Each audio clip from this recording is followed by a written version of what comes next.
We are back into Tolkien's world, the fantastic fantasy that we all know and love, besides a couple of the Hobbit movies. But the trilogy is really good in terms of the Lord of the Rings.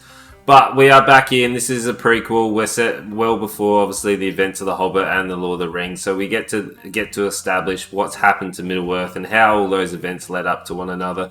And it's telling three storylines, which is an interesting choice in terms of how they do it. Like, two storylines are okay, and the third one is just not good at all. Like, I lost a lot of engagement with that actual storyline.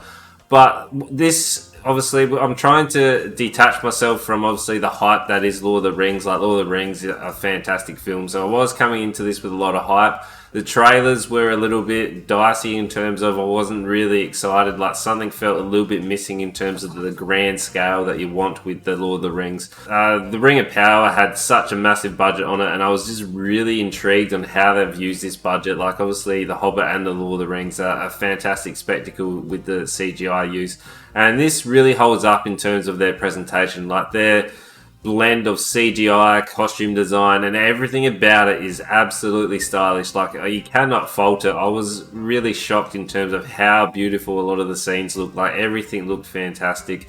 The visual effects in terms of all the massive battles, the dark grittiness, the magic that comes in, and just everything about it just was fantastic in terms of how it looked aesthetically, and it was just fantastic, a visual eye pleaser for everyone in terms of where all that, like, 26 million per episode or whatever it was. Like, it's a crazy amount of money, but obviously they have used it really well. Where the music as well is really good in terms of the music really keeps you along for the ride, but it's a little bit dramatic all the way through. Like, every scene does not need to have the dramatic music, where I would have liked a little bit less of the dramatic and just allowed that build up, so they would have been able to really build into those dramatic scenes rather than having that dramatic tone all the way through. But, like, it's a fantastic, like, musical piece all around. Like, the soundtrack for it and just the ambiance and the environment they're able to establish with the sound is fantastic as well. Like, they've done really well with that. Where this actually does fall down is the dialogue delivery. There's a few characters that are a little bit dicey on how they're actually delivering it, but the actual introduction in terms of how we're getting set up into this brand new world is actually really stylish. I liked our new sort of strong female lead. Like, I know lots of people are upset at the moment in terms of Hollywood going real heavy into the female leads, but I think it's about time. Like, they probably haven't had enough limelight for a little while. And I quite liked her as the heroine. Like, she is a badass. Like, she comes in, like, you get to really establish how good she is in terms of when she's fighting the snow troll or the ice troll, whatever it was called. I can't quite remember. But that was a fantastic scene, and her really narrating through in terms of how the elves had to obviously hightail it out of, because their tree got, like, absolutely wrecked by the evil power, and then they moved to Middle Earth, and I really like that setup, like the massive grand scale battles, although we only get like a big sort of zoomed out shot in terms of establishing how that battle actually is. It is really nice to see. Like, you can see how dark and gritty and how, like, intense it would be for the elves to be fighting the orcs, and all that grand scale battles that we know that are going to come later on, where she holds her own, and every time she's on there, like, I want more of her. Gladriel is, like, fantastic. Like, she just holds her own. She's such a presence, and you're gonna be glad she's there. Like, I'm not gonna apologize for these puns that are gonna come, but you are glad that she's on screen, and you'd be glad that she's on your side. Like, she gets to really hold her own and really establish where they're going for, obviously, them. She's, like, leading a little merry band of, like, revenge go-getters, where they're off to fight Charon because obviously her brother died due to him. Like, I like that revenge sort of quest, and I like how far she's willing to push all the people.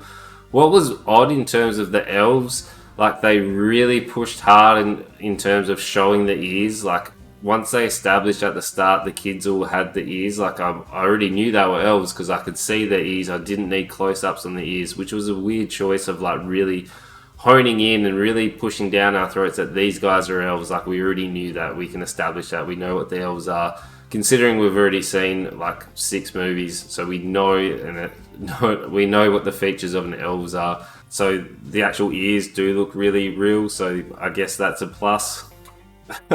But as we go on, like there's second storyline where we get to meet the Harfoots, which are essentially like pre-hobbits, I guess, in terms of how they've established them. And the way they're able to hide their camps, and like all of a sudden once people are coming, they pack everything up and it's like they were never there. And once they go, everything springs back to this hustle bustle, like pre-Hobbit, Harfoot, whatever they want to call them. Like it's really cool to see. Like the design and everything about that was really cool. They didn't really get much of the storyline. They got little bits here and there. But I guess they're going to come into it later, where the main focus was the elves.